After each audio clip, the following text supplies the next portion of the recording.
It's a great question. I really love that question. Look, there's a book called Thomas Jefferson's Quran, and I actually was in the Library of Congress, I believe, late last year, and actually got to see the original copy of the translation of the Quran that was read by and in the possession of one of the founding fathers of the United States, Thomas Jefferson. And that's a great book. It talks about the founding fathers' position on Islam and Islam's influence on the U.S. And we actually see a lot of great influences. I mean, a lot of the judicial system is actually adopted from Islamic principles, believe it or not. And Thomas Innocent Jefferson, found until proven guilty, I think is one of them. right? Innocent until proven guilty, circuit court judges, a case law, the system of case law, qisas. I mean, these are all beautiful things they've adopted from us. And Thomas Jefferson himself said that even if somebody were to be elected who's Muslim, he should be able to hold office. So I do believe the American Constitution preserves our rights to practice our faith.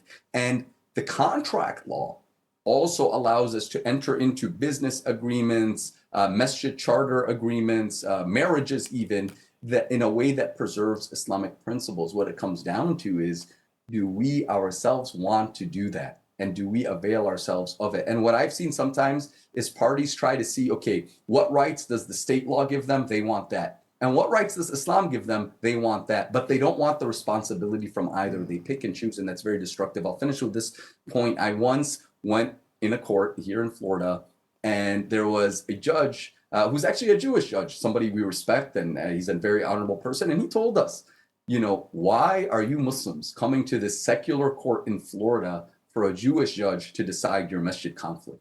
Doesn't your religion teach you how to resolve your conflicts on your own? This was from the judge himself.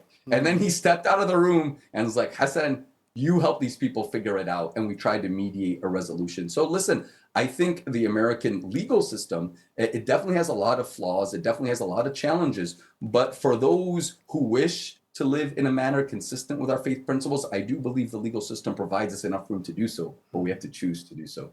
And lastly, how can anyone get in touch with you or follow your progress, inshallah?